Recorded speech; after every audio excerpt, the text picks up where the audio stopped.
7 o'clock. Nick, how are you? If you rabble rousers would just sit down and, thank you. Oh, if you would, put your cell phones on vibrate.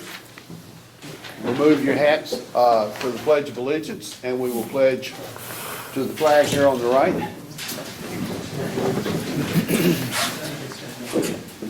I pledge allegiance to the flag of the United States of America and to the republic for which it stands, one nation, under God, indivisible, with liberty and justice for all. Thank you. Okay, we'll have roll call, please. Shall we go? Ryan Thompson. Bert Caldwell. And so that's enough to make a quorum, so we will continue on with the meeting. We have the minutes from the last November meeting, December, whatever it was, November. And I would entertain a motion to approve. I'll move to approve. Okay, Second. All in favor? Aye. Aye. So the agenda is approved. Public comment on items not on the agenda. Anybody? Okay, I've got one. I've been holding on to this for a little while and haven't had a chance to do anything with it. The council would like to recognize Steve, and I'd like you to take one for me to Jason. Certificate of appreciation to you and Jason for the work that you've done with the fan noise and paying attention to the community. Thank you. Thank you very much. Wow. Bert, did we approve the minutes or the agenda? I think we may have skipped. the Oh, agenda. that's right, we did the minutes, didn't we? Yeah. All right, the agenda, let's change something on the agenda, which, now that we've gotten down to, the next meeting is not at Bonner School. The next meeting, I think we're gonna do at the barn, okay? Part of that is the discussion of the community center and just for everybody to have a chance to be there and see what it's about and see how we use it and how we can use it. So we'll change that to what's the actual physical title of that? Hellgate Lions Park. Okay. The bar- 1305 Hagelin. The barn. The barn is what we all call Okay, it. we'll do that, okay. We'll put all of the address and everything in the next announcement that goes out. Any other announcements? No. Andrew's not here tonight, so we will not have Andrew speaking. So if we can vacate up here, or are you plugged in or whatever? Do you have to be plugged in? I have to be plugged in, but I can just sit over there. Okay. That's fine. If we could have our panel of guys come on up here. Shane, For the agenda. I'll introduce you as we come up. Shane, Bert, we still go. I move to approve the agenda. And I'll second. Well, I'm the one that emailed. I'm just following Shelley's lead over here. Good, man. How are you? Good. well, Andrew's gonna be second on the agenda now. Vicious grilling. You were, but you're not anymore. Sit next to the troublemaker. All right, At the root of it all. Are you the troublemaker? I think so. I don't think so. from your right, Shane Stack with Montana Department of Transportation. Nick Chicotto with the amphitheater and other musical venues, okay? Steve, I think almost everybody here knows from the Bonner Mill. And we have Tim O'Leary from Kettle House. The purpose here tonight is for you people to ask a question. We're gonna do this for sure, one at a time, only one person talking at a time, and see if these gentlemen can answer questions for us. We're supposed to have a representative from the Sheriff's Department. Captain Burt is sometimes a little late. Tonight seems to be one of those. I was told he would be here, so. Anybody got questions about Highway 200 or, well, that's the primary topic. So, I know you've got one. Don't you have something about a light? I do. It's a situation where nobody owns the light at the T made by Highway 200 and First Street, but it's out, and it has been all winter, and it's a dangerous spot to not have a light because of the pedestrian traffic going through there. You just can't see people, and it's hard to see the turns. So I called both MDT and the county, each saying, no, it's not ours. And so they both said, call Northwest Energy, which I haven't done, but I wish somebody would. So it's funny you say that. I received a comment. We have a comment form on our webpage. People can send comments. So somebody had sent me a comment this morning on that and stated that they had talked to Northwestern Energy, and Northwestern Energy thinks it's MDTs. And I sent that to our maintenance chief, so I don't have an answer for you, because I actually haven't seen the specific luminary you're talking about. And go home that way. Yeah, I'll take a peek at it. I didn't think about going to the website, I've just been calling people, and they've been saying, I asked somebody, and they said. so- Okay. Can you tell me? Thanks for checking into that. Yeah, can you tell me specifically where it's at? Yep, it's at where the new Real Line Highway makes a T with First Street. Okay, all right. And it happened to show up at the same time as you guys finished the highway and the trail. Okay. So. You got something? Got less. Okay. My first question is, out here on Highway 200, when the state goes by and they plow the snow, it totally wipes out the path until somebody not associated with the school or the highway department plows it. The kids have to walk on it, and it's not safe. Okay. So the sidewalk? Okay, all right. So, and we've brought it up before a few times, and the county says the state's gonna do it, the state says the county's gonna do it, but nobody does it, All right. and it's not safe. Okay. Just so you're all aware, we're somewhat siloed in our agency. I'm the pre-construction engineer. Our maintenance chief was gonna be here, but he decided maybe not to attend. But I will share your concerns about snow plowing. I hate to tell you that I don't have any control over how they plow the snow, but it's definitely a challenge to remove snow on the road while trying to maintain it and keep it off of the sidewalk. So We have the fog line, and there's that space there, yeah, typically I and it think goes all the way over. they typically are trying to use that area between the sidewalk and the fog line as snow storage. So I will share your concerns though about snow on the sidewalk. And since nobody else raised their hand, just tell me when it's time to quit. Everybody else, if you think of something, pipe up. We'll be here, right? Okay, and then the parking for the concerts on the highway out here, there are signs posted in places, no parking. And of course, the sheriff's department isn't here, but no one removes those cars if there's no signs that says they will be towed. And we really need more signs all the way up for no parking. So what we do, the signs are put up by our company for keeping people out of the alleys and keeping them out of the posts. You know, anywhere we feel that people could go in, we post before every concert. We cannot post no parking on the street signs. We've been told that by the state that we're not allowed to do that. If everybody's fine with it, I'm happy to say that put up signs that say if your car isn't gone, it can be towed. I don't think we have the right to do that though. So we're a little bit our hands are tied in that we take all the private access roads and say no parking, but I can't say no parking on any of the public access. So then, back to you. Okay. Why can't the state do it? I mean, there are signs out here, Sure. but no one controls it. Yeah. We've had cars just do U-E's from the parking right up in front of traffic.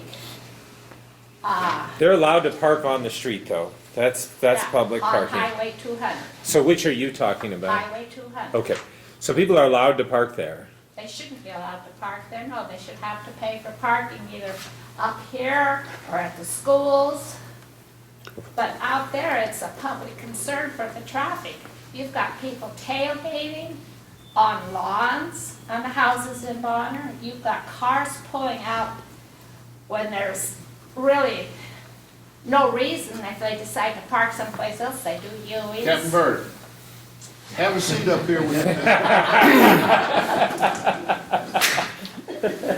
Usually your constructing lineup's probably not. you got here just in time for a conversation about no parking on. I apologize for being late. I had a couple things to do, so. I mean, legally, and this isn't Logjam's position, I'm just telling you what we've faced, is legally, that is permittable parking on the street. So legally, it's up to the state to do something, and that it's a health hazard to lives and limbs and kids and trash. So it goes right back to the state. So, I mean, there's no parking in Sealy Lake in places, so why not in Bonner? so hang, you don't have to answer anymore. So I guess a couple things, from what I understand, and it's been a while since I've actually been out there and looked at it, but I know we do have no parking signs up, right? I don't know the history on those. For as long as we have data to go back and look at, signing and striking and things like that through this area, I don't have anything that shows why those signs were installed, but I'm pretty confident they were MDT installed at some point. So you have a question? There actually, there are no signs that say you can't park there. It is legal parking. So we sat down. Okay, so but we do have no parking signs on some of this from what. And no one parks on those areas. I think Okay. she's talking about the main stretch. On the highway. On the right highway, the okay. other side Parking of is the permitted. line, Parking there's is permitted. signs. That's correct. There have been Okay. signs that way along the fence line, but sometimes they disappear. Okay, well, That's my concern. we're gonna assume that there's, I guess, some areas that have signs and that there's no parking allowed, and apparently there's locations where parking is allowed, okay? And So I can't do anything about where there's areas where parking's allowed. So, is there a reason why the state cannot enforce where the signs are now? Sure. With the sheriff's department and towing? Sure, so, And I mean, are there reasons why that all can't be posted since, like I said, I could cite other communities that have the same problem, they have signs? yeah, so I guess a couple of things. One, just keep in mind, MDT is not a law enforcement agency, nor are we a lawmaking body, so we manage roadways. If there is a law passed that requires some limitation on parking, we can sign for that.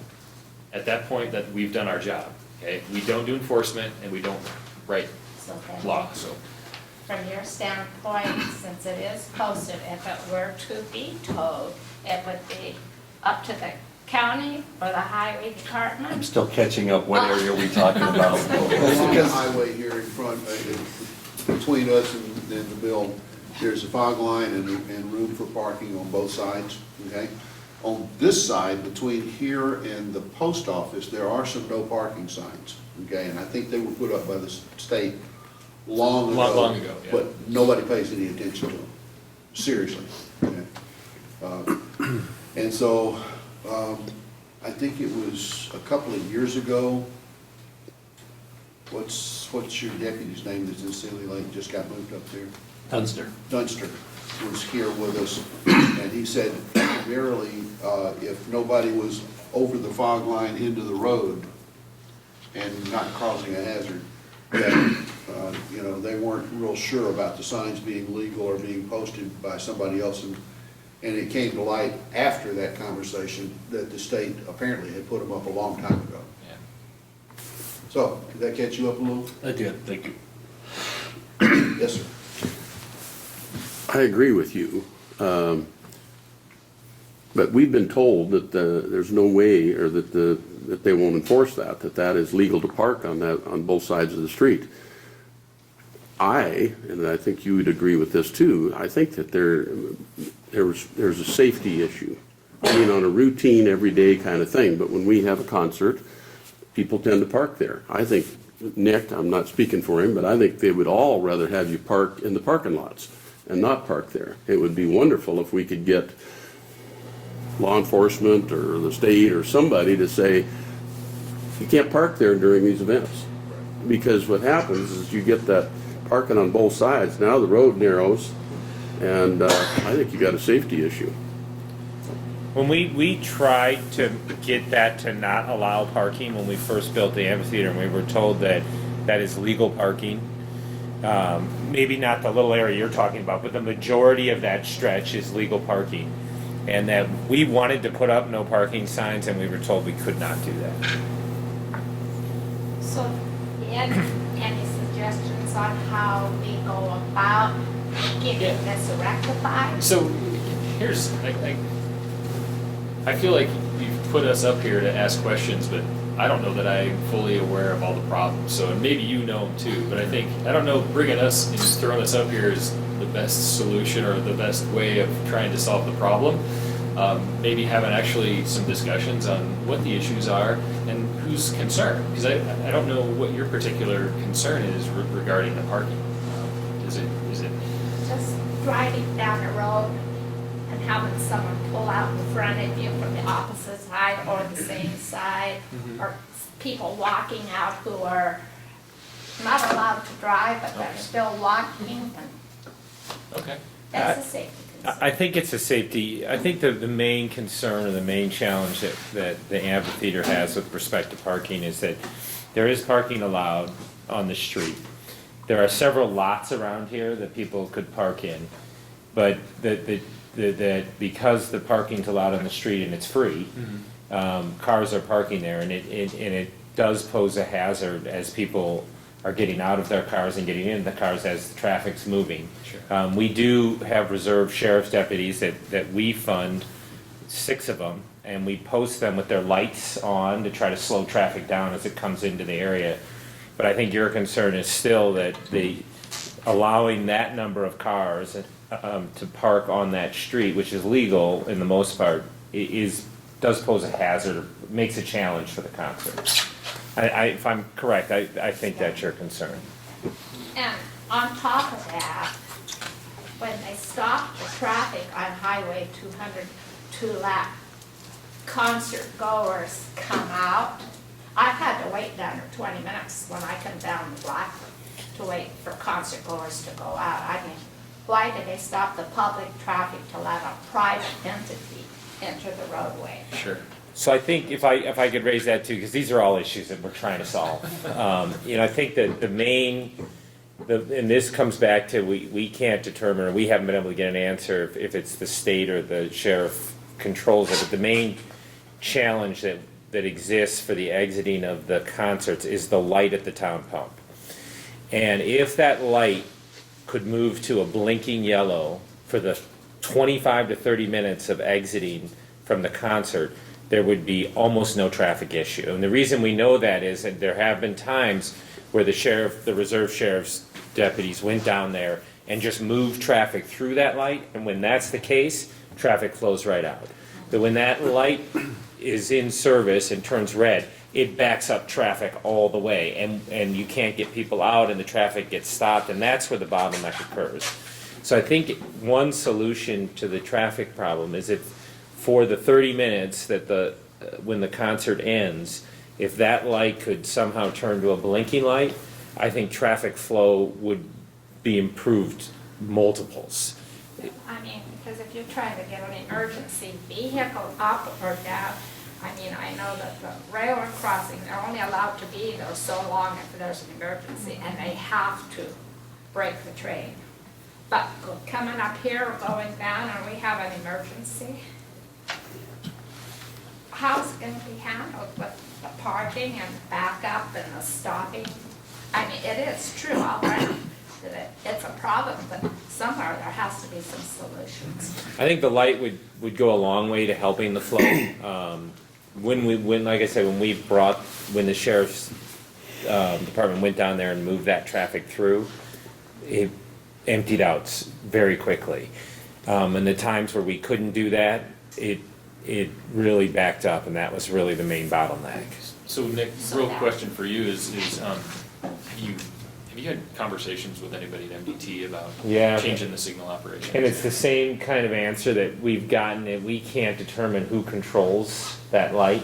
We were told the different entities control that light, so we just couldn't get to the bottom of how do we get that. We'll pay for it, we'll fund having someone there, we just don't know how to get that light. Another deputy? I don't know, the ones they utilize, and they are all reserve deputies, I don't know how much of that is needed for up at the venue as opposed to down there. But it does go outside of the scope of the venue just a little bit, so, it's not necessarily, there's nothing preventing that from happening, Okay. but, I don't know how many of are needed right at the venue. Are you back to try?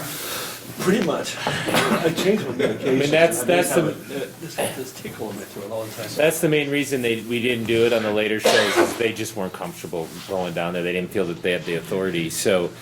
But the shows that we did do that, whether it was permissible or not, the traffic flowed great. And we've got the ability to, maybe putting in flash may not be the best solution, but maybe what we can do is event signal timing. So you can change that signal timing to better accommodate the event exiting. Exactly, because what he's talking about, or related to what she's talking about, it doesn't really matter if you stop at the gates to stop the Blackfoot traffic, or you stop it down there, somebody's getting inconvenienced. And it happens in every town across America. You got these great big huge venues, football games and baseball games, and when they let out, this is what happens in just about all of those venues. How long does it take for you guys to clear the parking and all that? Yeah, and I agree that it doesn't, they get stopped somewhere, but we have experienced that if that light were to not turn red, what happens is it turns red, and there's no other traffic coming the other way, it's marginal coming out of Tom Pump and going the other direction. If that's cleared, if that light is not an issue, we clear the venue in 30 minutes. Okay. If that light's an issue, it can take up over an hour. Okay. That's just, when we have had someone down there who's noticed a dramatic difference. And it really depends on how sold the event is. I mean, and it depends on the type of event. So if it's a 4,000 person event and it tends to be more of a Sheryl Crow type of event, everybody drives. If it's a sold out event and it tends to be a younger crowd, that crowd tends to take the shuttle services and carpools, because they're more likely to want to drink and do things like that, so they're smarter about it. So it depends on the number of tickets sold and the type of the event really influences how many cars we get in the lot. But if you take the most extreme example, which would be, I'd say, a Sheryl Crow, which is most cars, sold out event, it can take upward an hour if that light's not blinking, or whatever we want to call it, whatever you do. Sure. I think if that light isn't an issue, that the venue clears right out. Shane, can you shed some light on who's got the responsibility for timing on that light? We do. Okay, Yeah. because it sounded like it was a question. So, all right. Is there a switch? Is it that simple? I wish. I mean, can it be manually? Again, I Override? don't know if the reserve guys want to deal with this, but can it be manually overridden for, we're talking really, literally like a 20-minute window, Yeah. and then it's over. Yeah, and I believe we can remotely swap our signal timing, but then you're looking at somebody having to just say, hey, we're gonna put a time in for this date, this time frame, and then we'll change that. Which is hard to know. Well, yeah, exactly, and so, if we can get a better idea, I think, from you on scheduling, I think that's something we can try. I can't guarantee it, but I can propose it. Yeah.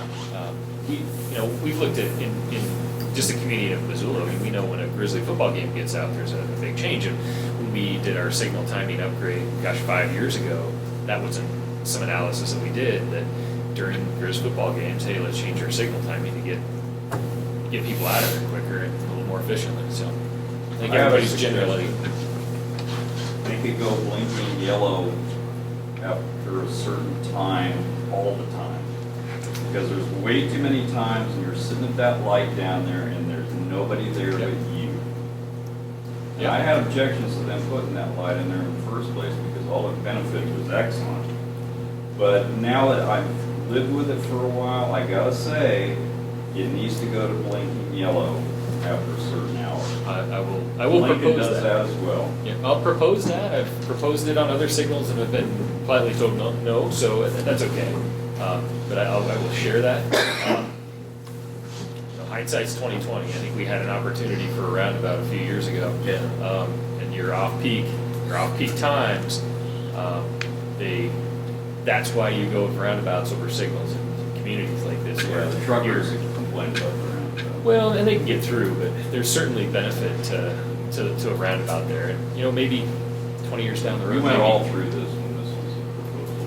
Yeah, but, I think where we're at now, as far as an agency, I don't know that we're going into flash all that often. I think the decision has been made, probably more as a result of just potential liability of who's got right of way and having crashes, and then we're involved in litigation where if It's got red and yellow and still.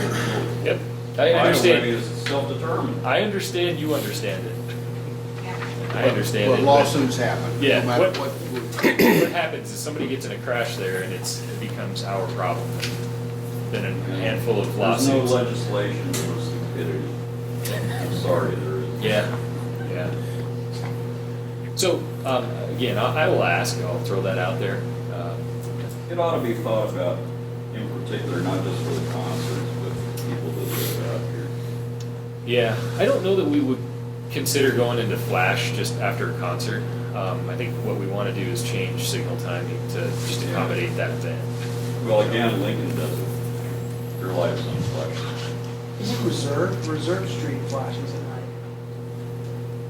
Yeah, I don't know if it does anymore or not. I haven't driven through it 2 a.m. for a long time, so. I think it's earlier than 2 in the morning. Oh, it was in midnight. Yeah, like I said, I think we've had conversations with our traffic folks in Helen. I think they're a little leery, but I'll certainly ask. I don't think we have flash mode anymore. One of the things we've done to address your other concerns is, and this is, some of it evolves as every time we experience something, we learn and we try to correct for it. So one of the things we did is we did notice that a lot of people were just walking out into the street after concerts. So when a concert's over now, I have 45 event staff on. 22 of those event staff during the encore are scheduled, they're scheduled to leave the venue. They go out onto the sidewalk and they line the sidewalk. And what they do with that, and then you have the 2 squad cars that also have their lights on to slow traffic down. But the 22 people are out on the sidewalk with the sole goal as people come in, they force them to stay on the sidewalk and at least get down to the crosswalks where we have the police officers. And then the other benefit is those 22 people, in addition to controlling pedestrians walking in the street, and their other job is they're supposed to pick up all and any trash after the crowd empties up on that 2-block stretch. Send them up further on the corner. Up, around. All right. And this was in response to the neighbors saying that there was debris, so that was our response to that. So all we can do is you tell us things that aren't working, and we can try to correct them. And I think if we worked with the Department of Transportation on the light issue, I think you'd find that would really solve that problem quite a bit. Like the atmosphere and the safety issue. And then, one other thing, which I'm sure you can take care of. People park in front of the post office. Sometimes we don't come home till later. And then if we drive around to the back, some of the parking attendants there who aren't really the sharpest people on the block tell us to get out. Say, well, we gotta get our mail. Well, no, you can't park here. So maybe if that sign, postal parking only or patrons. But we do put the sign up, we have been putting signs up that say parking not allowed, and if you want to see the sign say something different, we can go ahead. I'm right in front of the post office. Yeah. We can put signs there. We can add that to our list. I mean, we put all the You know, signs just out. one little sign that says towing enforced, I We- guarantee you. We started putting that out. We actually set a fine, because no tow company will come unless you have red signs or somebody posted, but we started putting fines. We really don't have the ability to enforce those except for on the private property, Scare but, tactic, that's all. yeah. Shane, are you aware, is there a function that exists in any other communities that have state highways that run through them where they can create some sort of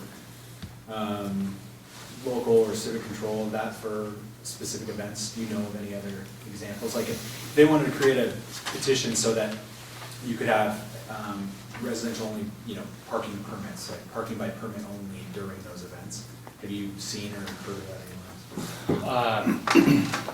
Not for events specifically. If you're gonna have like local parking only restrictions, and again, we don't enforce those or create those. I'm just wondering if it was, since you're the statewide representative, Yeah, you're no. gonna get the bulk of it. No, I think what I have seen though, like you can get into, into, let's say, the neighborhoods in the university area, right? They're residential parking permits only, and so, I mean, I think you could probably do something like that, and I don't know, we have state highways that go through the middle of Missoula, and the parking commission manages parking on that facility, on a lot of our facilities.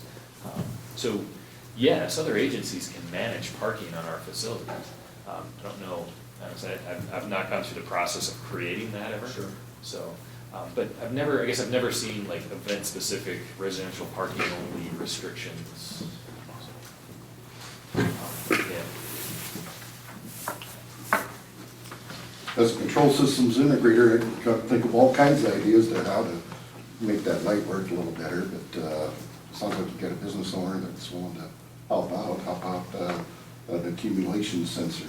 If there's a lot of traffic that's going to accumulate there, then have it automatically change the sequence on the lights. Sure. Get that traffic through. Yeah, detection, and that's cost. But yeah, I mean, you could probably put some detection on some of the luminaires back here. And detect lights, or detect Just vehicles that are back there's here, another but way to it's do- it's cost. You can do it, think about putting a roundabout in, the accumulation time is much smaller, the dwell time is much smaller. But that's just, Roundabout kind of went by the wayside, what, about 7 years ago, 6 years ago? Yeah, I don't know how long it's been. Yeah, that's how long, Yeah. that's when you and I met. Okay. Probably wouldn't have this problem though. I mean, it's something that we all want to solve just as much as you all want solved, because I want people out of that lot. I mean, having people wait in that lot is not a good thing. And it creates frustration and unhappiness for my customers. So I want them out of that lot as much as you want the traffic to go. So I think if we work and figure this out, it'd be good for both. Well, like you said, if the sensor sees a lot of cars coming, it just keeps the light greener longer. And that's commonly used around town? Around the state? Well, we have detection on all our signals typically. There's probably a handful of signal systems in town that go on fixed time. So Broadway downtown, Higgins downtown are all fixed time signals. The rest of them are semi-actuated, so they're picking up side street volumes, and they'll stay green on Main Line until they get side street traffic, and once they get side street, then they're changing. And so it rests in green on Main Line. So when you have an event, we're not gonna have a lot of mainline detection, because the way we operate our signals with that semi-actuation, you don't necessarily need it. But for events, what you could do, if you wanted to invest in the infrastructure, is you could put detection systems back here to detect that traffic. This It one costs money. definitely doesn't have it? And what is the current? Oh, clear back here? Yeah, there's no detection back here. The closest we would have detection is probably a couple 100 feet either side of the signal. Some of the detection is actually right at the light post. Yep, yeah, Like a camera? we've got several different ways of detection. Some signals we have loop detection that senses metal. So when a vehicle's there, it's sending a signal to the signal controller. We've got video and radar, and they are essentially cameras that are picking up vehicles in lanes. And they, all three have pros and cons. I think we've gotten off into a technological Well, I discussion. think it's a good ask though, is can you look at detection to improve signal operations during events? Because what I'm hearing is queuing's clear back to the entrance. And I might be speaking out of turn, and my council members can tell me, but based on what Nick said, if it would take something from the council supporting trying something different with the light, okay? Because like you said, you've gotten a no answer several times on it. If it would take something from the council, we'd have to pass a motion, but we can support that, I think. So Bert, I'm gonna ask on signal timing operations specifically for events. I've never asked that, so I've never been told no on that. Okay. What I have been told is no on flash operation in the evening hours when volumes are low. And I don't know that we've ever asked to do it to clear traffic for an event. But what I'd rather do for clearing traffic on the event is actually change the signal timing so that it maximizes the green time for mainline and getting the people Right. out. And I think that's something that we can probably do. Okay. I just wanted to say that I don't know if I'm speaking out of turn or not for the council. I'd have to talk to the other members, but I think we could support you doing something to help the flow get through. Yeah, Okay. If you need it. yeah. Has there been discussion beyond, I mean, it sounds like you guys have been working on this. And I don't know how- We struggle, we've thought about it a lot just internally in the context of, I gotta get people out of that lot.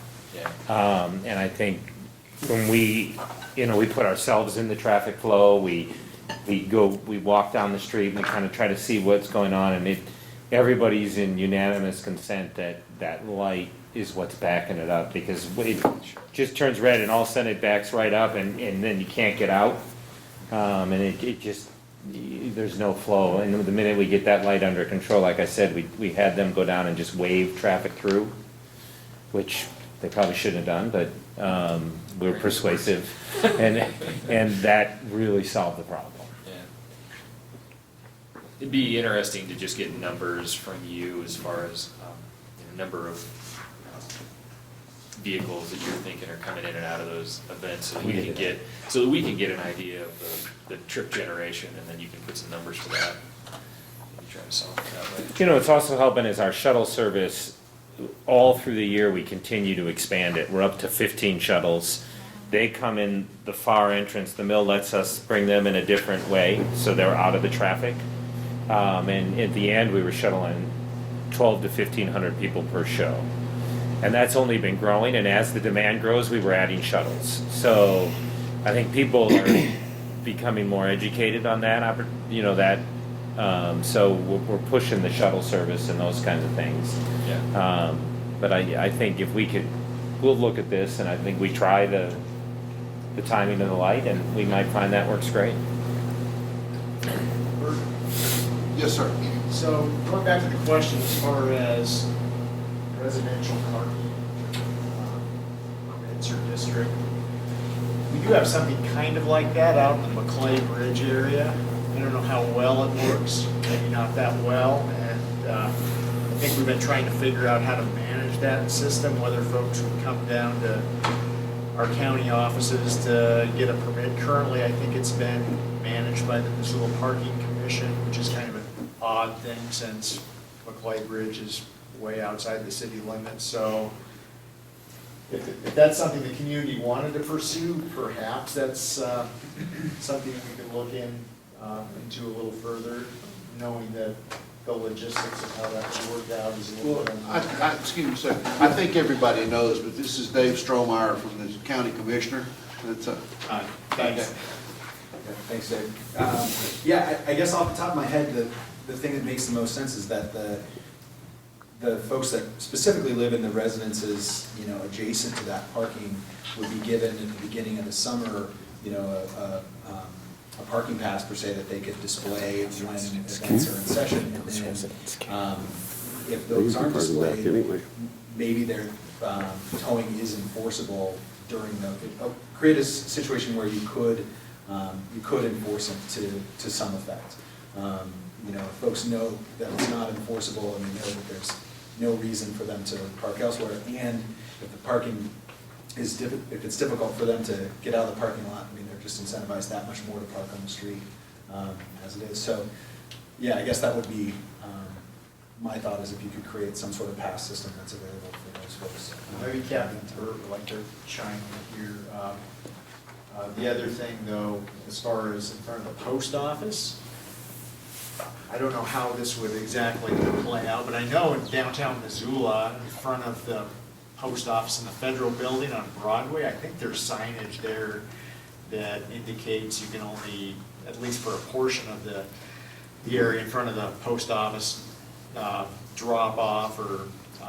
Just a few minutes. Yeah, it's very limited, and the only folks who would, by all intents and purposes, be parking there would be literally going in to drop something off or not. So, again, I don't know how this would play out with MDT and whether Missoula County would need to pass some sort of resolution to the effect that we're imposing a special parking restriction area along Highway 200, but it seems like there might be some options, provided that that's what the community and the community council is interested in. Bill, do you have anything to share on like the special residential parking district idea? All of that is only as good as the enforcement, right? I mean, put up signs forever unless it's really a deterrent. It's, and McClay's kind of been like them. It's just in the sense that it was only good as long as we could be there. And what we kind of started kicking around the idea a couple years ago, and I think it probably got some traction this year, was to kind of turn that over to the record services themselves, because they're the ones that are the most rewarded for it. Just as, you know, that this, whatever the signage is going to be, if you were to go down to on the west side of the courthouse and park in the parking lot where the employees park, it's very specific. This is for this particular group, and if you're parked here, your vehicle is going to be found at Red's Towing, and that's where it's going to be. And so they're really contracting with them. So maybe there's some ideas as far as that, as far as the residential stuff. To, you know, it's just going to have to be certain times. That, I don't know how it's worded. McClay is, you know, 3 p.m. to 10 a.m. or 10 p.m. You know, I can't remember, June through October, or you know, whatever the.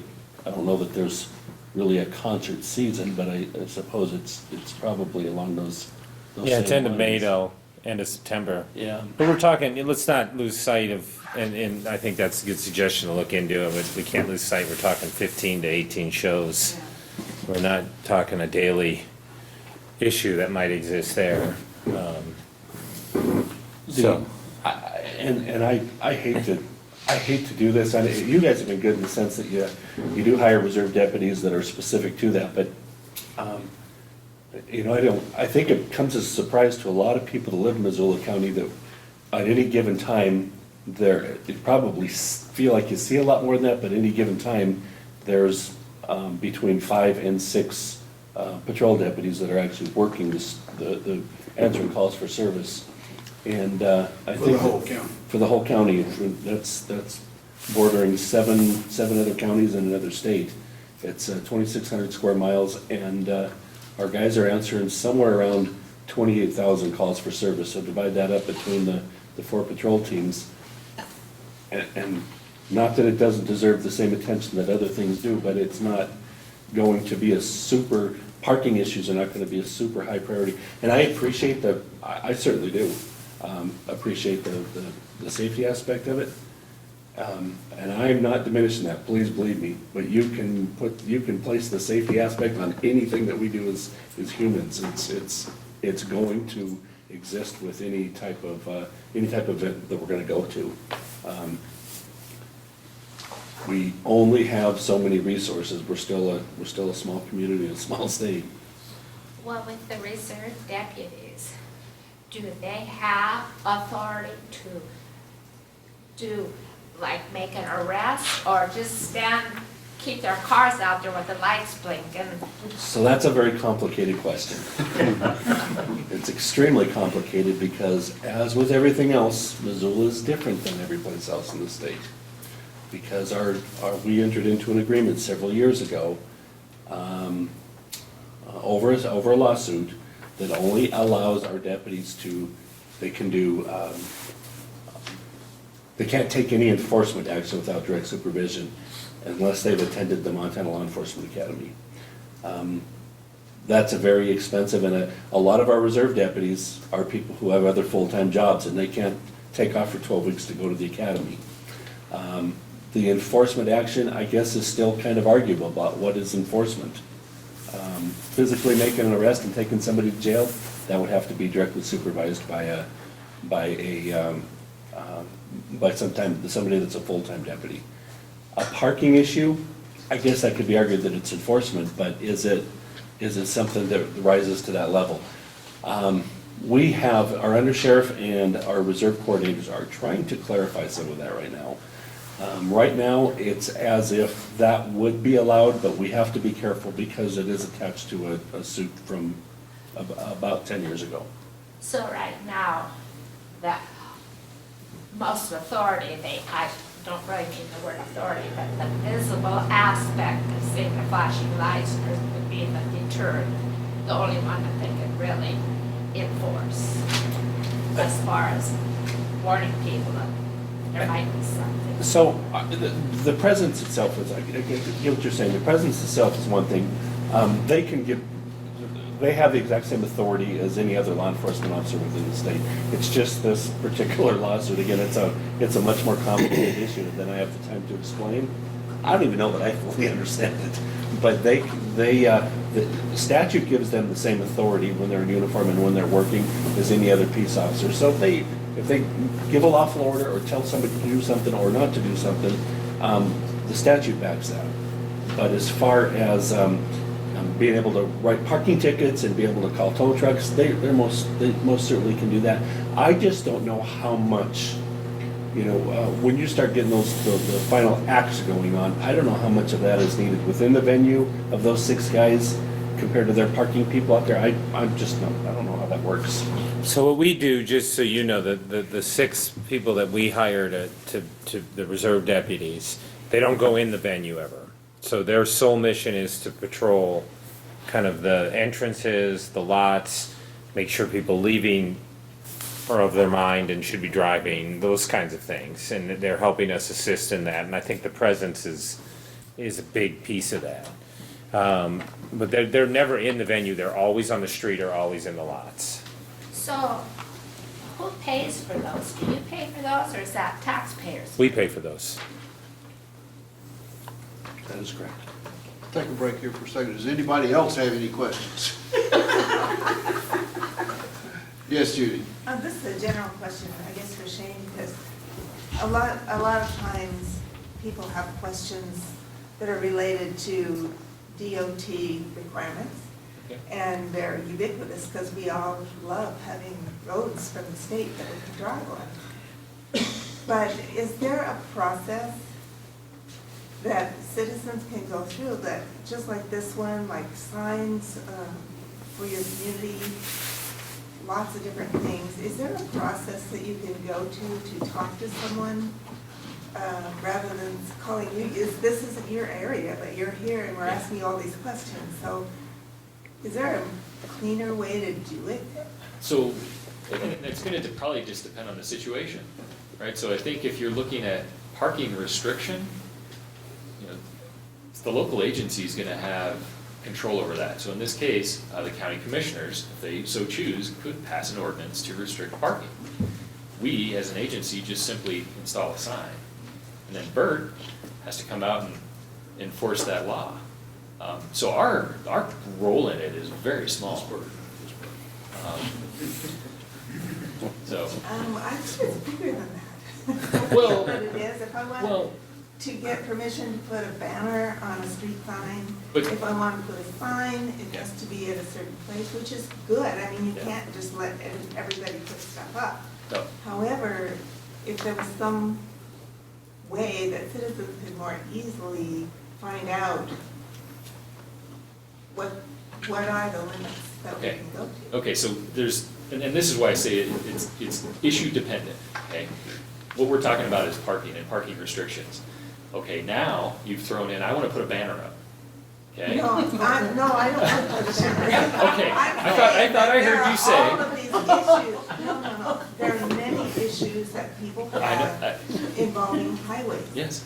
So is there any one way that all of us can follow Generally, to talk to somebody in the department that would, yeah, generally, if you have just an overall general question, you can certainly go to our website, okay? But we have so many, I guess, different components to our agency, okay? We've got maintenance, and I think a lot of the stuff you're talking about probably relates more to maintenance, okay? I assumed I heard you say something about a banner or a sign on a sidewalk or something like that, right? So that is going to be under the control and jurisdiction of an individual or group in our agency. If you're asking about signal operations, that's a whole other different group, okay? So I don't have any way for you to, other than, getting a hold of us at the main office, or, sending some sort of message via our website. It's impossible for me to tell you, okay, here's the list of 20 names. If you want to talk about X, go to this person, Y, go to this person. I'm sure we probably have something like that. I just have never seen it. it'd be kind of cool to have it categorized like that. Yeah. I would That's a long say, question, sorry. I would just say the easiest thing is just get a hold of our main office in the district and get you pointed in the right direction. But I don't have anything that specifically says, go to this person for this question. Mike? Thanks, Bert. Mike Custodian, I'm the manager of Milltown State Park. I hope I'm not too far off topic here. It's a Highway 200 question, but that stretch as you're entering like Pine Grove coming into West Riverside, the speed limit is still 55 miles an hour as you get to the turnoff at Tamarack that goes into the state park and to where all the tubers park in the summertime. And so it's kind of a question for you, Shane, but also kind of a question for residents out here. I remember a few years ago, a couple of years back, there was a resident lived right there on that corner, kind of was very concerned about the speed limit through there, and more and more traffic coming into Tamarack, and if that speed limit needs to be looked at some point and possibly lowered. So process for that is typically the local government agency, which is the county commissioners, are going to make a request for MDT to look at that, analyze it, and determine what's the appropriate speed limit. We send that back to the county. County can provide feedback. Then that goes to the Transportation Commission, and they actually make the decision. Legislature can actually make law too. They can set speed limits. They've been known to do it. They just generally aren't going to set speed limits in really specific locations. They're going to set general interstate speed limits, national highway speed limits. But I think, Dave, we're doing a review on that. So that'll eventually the county's going to get that and they'll be able to comment. So. Can an individual go straight to the traffic commission? Analysis. They can always go straight to the Transportation Commission. I just don't know that the Transportation Commission is going to act on anything that hasn't been vetted. So, Right. But public comment is welcome. I mean, they're a public body. Their meetings are publicized. They've got agendas, and so you can go to those meetings and voice your concern if there's a speed limit. So. You had another question? Yeah, I was just gonna add, when they put in the new 200 over here, they mislabeled the sign and put Old Highway 10. So I called DOT and they actually changed it. Okay. So it can be done, just with a phone call, I did that. Okay. But talking about Mike's question here, the speed limit along 200 between West Riverside and East Missoula, I think it would probably be a good idea to slow that down there close to Tamarack now that the park is in. I mean, when these new things go in, we have to look at stuff like that. I also think that 45 miles an hour along that S curve by the bank is way too fast. Yeah. In fact, there's been some times I've hit that trying to go 45 like it says, and thought, no. If it's even a little icy, or, even if you're not paying attention, you slip. I think that's all part of the area that we were requested by the community council to request the MDT to conduct a speed study. last year. That's underway. Yeah. No, they'll collect the data and we'll get it to the county and they'll have the opportunity to share feedback. I was waiting on you, Gary. This is a hypothetical question. If there's a no parking area that's been signed by the proper authority, and it's signed that says cars will be towed if they're if they're here beyond this at that time or whatever, can a record company just come out and tow those cars, or does it require a public Public sheriff? employee? Yeah, to give that authority for the car to be towed. That's a good question, because that's exactly what prompted me to try to get those contracts in place out of Maclay. Because it seemed like we were just the middle guy. We really didn't have the time to write the tickets and look up all the information, so why not just let the record company come directly? We know they do it in all kinds of areas throughout the city. I gave an example of the west parking lot at the courthouse. I don't know that statutorily there's any requirement that requires us to be there first. I think there just has to be something in place. And Commissioner Stromeyer might be able to answer this a little bit better than I, but there might have to be, I keep wanting to say contract, but what's the proper? So we went out with a request for proposals for exactly what Captain Bird is mentioning, looking for, because there's a number of places in the county like this. Maclay Bridge, maybe we've talked about out here in Tamarack and Juniper doing the same Kona. thing. Kona Bridge, to take the pressure off of our law enforcement, to just allow the wrecking, or the tow truck companies to go out there and essentially enforce the parking restrictions, but we want to do it equitably, so it's just not a complete free-for-all. And I think we had one company, I don't know if it was Reds or Iron Horse, respond to a request for a proposal, and I think that's being worked on right now. And then it's just a matter of determining which areas throughout the county they would kind of be turned loose on. So in theory, I think it would work. With safe sheriff deputies time. Absolutely, yeah. So it's in the works. Yeah. Thank you. I just can't remember what they called it. It wasn't necessarily a contract. It was, there was some other language that was used, but I don't think there's anything statutorily that prohibits it. Okay, we can come back to you for. Well, if they're gonna do a study on the highway that goes in there, would they include, I believe that Griles got the permit to put in another trailer park there? Yeah. So would that, all the traffic that will be going there now, would that be included in this proposal to change the speed limit? Shane could probably address what's looked at in a speed study. Yeah, if you've got changes as far as more volumes on side streets and things like that, that typically isn't gonna be something that they'll measure. They're gonna be collecting things like volumes, speeds of the traveling public on that specific roadway. They'll look at the roadside environment, they can look at the crash history, see if there's any type of crash locations that may warrant or justify some looking at speed limits, but typically it's. So they'll look at that new proposal like. No, they probably aren't gonna look at any, again, side street traffic or trip generators. That's probably not gonna be anything that they'll look at. But may I enter something here, and Mike can give me some numbers, but what's the increase in traffic from just to the park?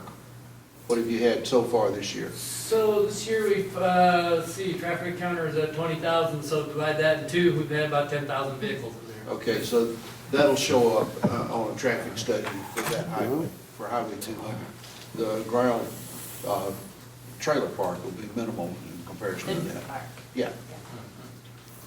But I think what's been happening at the park, the traffic there is gonna show up on the study. assuming they do it during the summertime. when- Oh, it'll be during, yeah. Peak season. Yeah, and, you know, we can't do it in the wintertime. Right. I typically try to do it in warmer seasons, so. And so we'll have the floaters and we'll have the park traffic, so that should show up on Highway 200 traffic. Anything else? That ends my list. One more. Okay, this is the reason I came tonight. Now that we have the Tamarack Bike Pedestrian Trail and the Pillsville Bike Pedestrian Trail, there needs to be connectivity between the two in front of the railroad tracks right over here.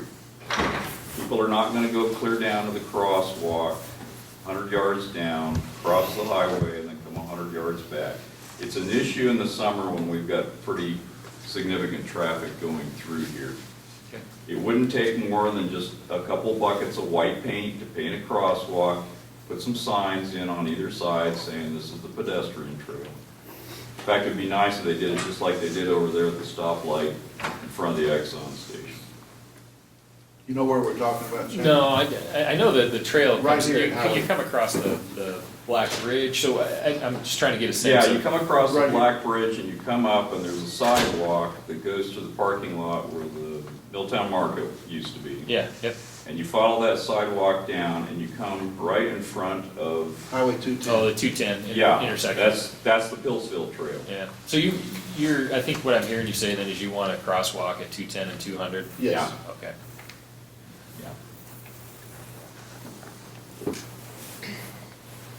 I use it a lot, in fact, I walked over here. Okay. Anybody else?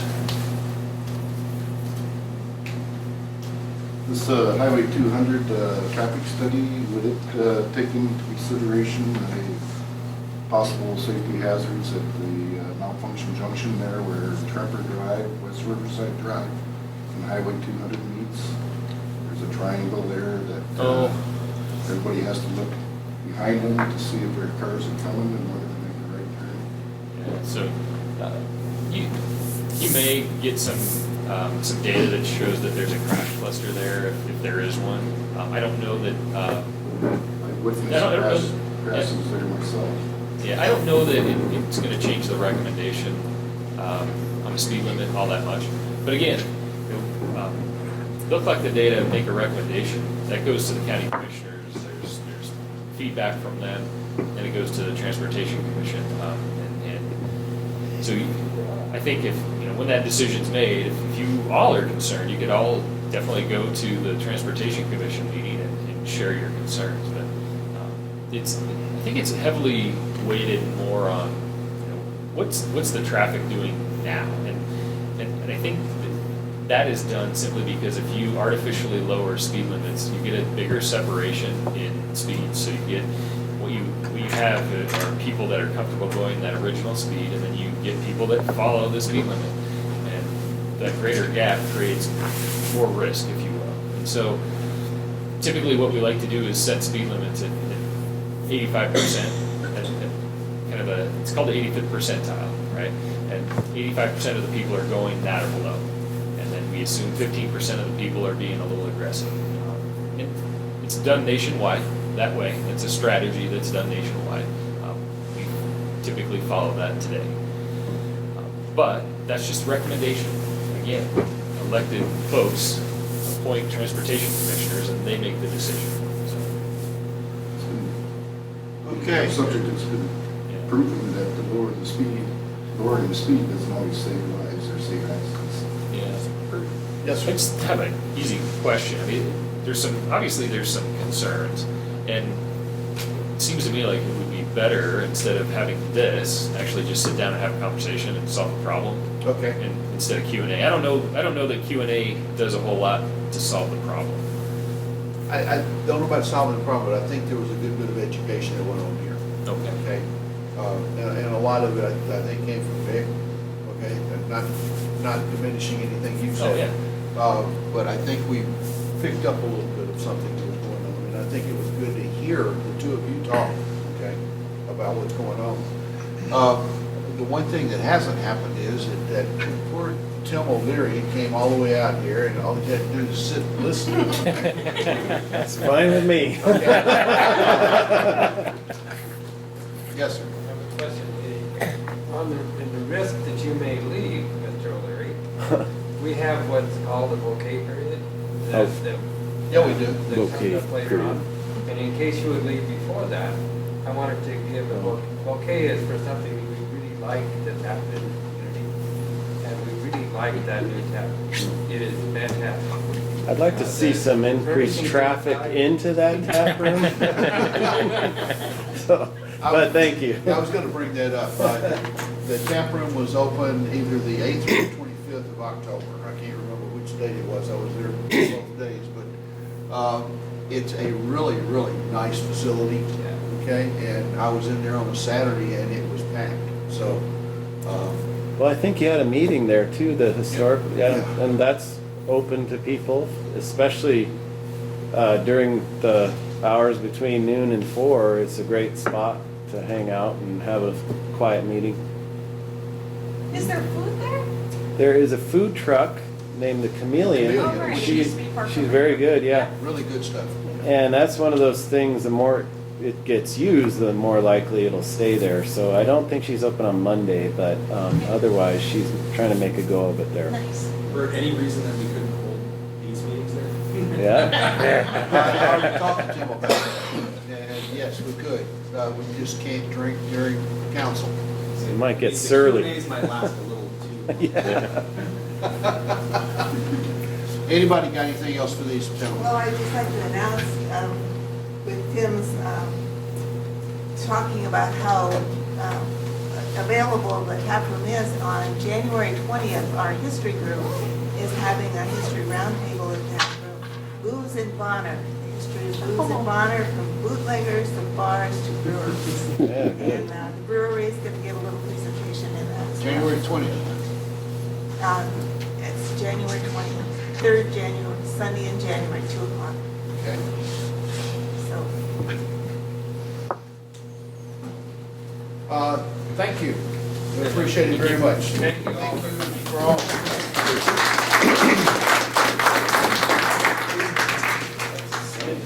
You didn't get to take on Steve tonight.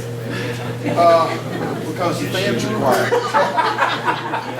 Right, Steve? Absolutely, whatever you said. Sorry, Steve, I didn't mean to say that.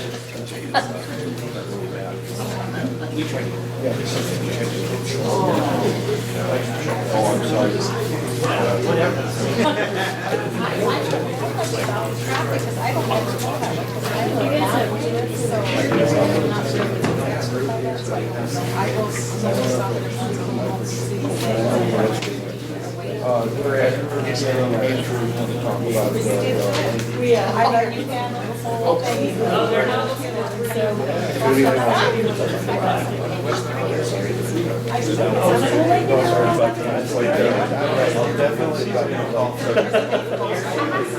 Good to see you, Bert.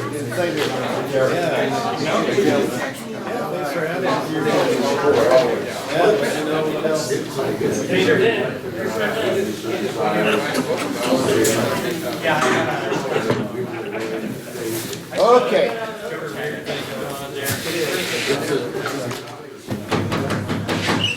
Let's finish the meeting and we can go home, okay? Now comes the bouquet period. No, Andrew comes next. Just like 45 minutes is all I need. Is that all? Let's have at it. Longer? Okay, hour and 15. Really quick, you guys, the last meeting I gave an update on the land use map, and I gave you a pretty in-depth presentation on what it was all about, how we put it together. We are currently, right now, we're not literally right now, but during the day, we're working on making updates to the land use map based off all the comment we received. We're going to be presenting to the planning board on December 18th at 7 p.m. This is not a public hearing, but you can, of course, they have a public comment period if you need a public comment. It will be a presentation very similar to what I gave here, and in Eastman, like same presentation in Eastman. I won't be highlighting changes at that point because the planning board hasn't seen the map. But I'll kind of be doing that presentation over again. And so that's December 18th, 7 PM at the City Council Chambers, which I think is 123 West Pine. Well, it works hard for us. That's where we hold our planning board meetings. So that's December 18th, and then January 15th will be the public hearing on the land use map. So that is public comment time.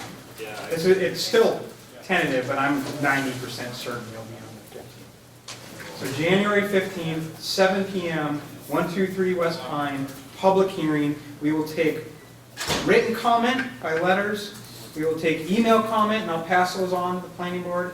We will take verbal comment at that time. Probably try to hold you to 3 minutes. Good deal. You still got 42 minutes? Yeah, I'll pass. Okay, so now we go. There's another public comment opportunity here.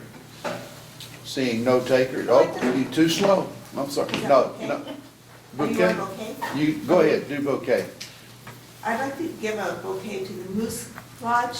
Okay. They serve free Thanksgiving dinners to anyone who wanted to come. Right. And recently donated 409 pounds of food to the food bank. Wow. From their food drive. Good They're deal. doing a lot of good things in the community. Good deal. Yes, ma'am. I have a question, it's really not a comment, Lee, you might be able to answer it. What's going in off the, you can see it coming if you're going east on the interstate, right off Deer Creek? Right, like the storage honeybee units. stuff used to. Storage What is units. it? Storage units. Storage units. Where is it? Don't have enough. Oh, really? Where is this? On Deer Creek Road, you can see from the interstate. Yeah. You're talking about where, that's where the solar farm was gonna be. News to me, thanks. I always go the back way, I never go the Wow. interstate, so. Across from the beehives. Yeah. Okay, I'll keep my eye on it. Guys never gonna Community sell that council saw there. that I wanted to buy that next to the You river. guys see that? Yeah. Beautiful. You'll never sell it. Thanks for looking at that. Anything else? No? We have no I've got a- communications and I've got a public comment. you got a public comment. December 19th, speaking of the taproom, the Blackfoot Challenge will be holding their holiday gathering following their December board meeting. So you can look at the blackfootchallenge.org website for the exact timing, but I believe it's after 5 p.m., if I'm not mistaken. That's the 19th? 5 to 8. 5 to 8, perfect. Where? At the Kettle House Tavern. Okay, Oh, I've got one. okay. Yeah, I think I teased everyone at an earlier meeting that tamarack and juniper would be paved this season, and as you probably saw, it did not happen. Missoula County and Montana Department of Transportation are still working on a cost share agreement, and the frost set in before we were able to get that finalized, so I have a commitment from, it's too bad Shane left, but I did get a commitment from MDT that will be completed this winter, so next spring, as early as we can, I hope to see Missoula County Public Works crews out there repaving tamarack and juniper. So And Dave, that'll go all the way to the underpass, to the very end? it will at least go to the main entry to the park. I don't know about whether it will extend clear to the little underpass there, so. That it? Okay. We have no communications to speak of this month, and the treasurer's report, I got an email from Kelly that we have a balance of $1,078.65 and an outstanding check written to Bert many moons ago, which I lost. So, we'll get that resolved.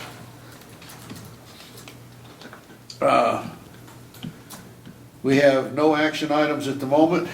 Discussion items, we'll continue discussion around the possibility of a community center, okay? And we'll continue those in January at the barn, okay? Another opportunity for public comment. I love it. Yes, Lee?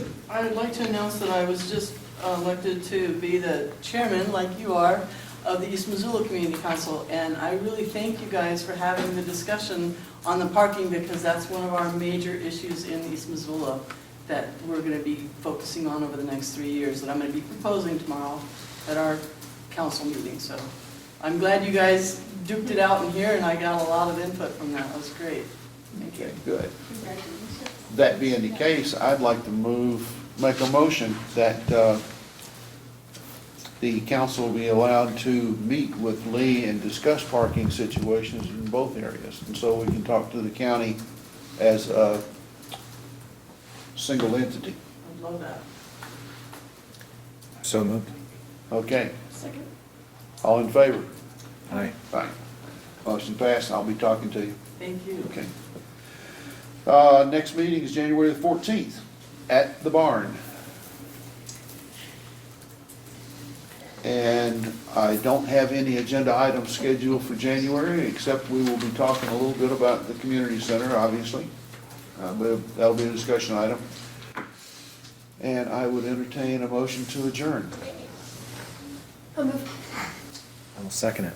All in favor? Aye. Have a great holiday. Merry Christmas. Thanks for your help.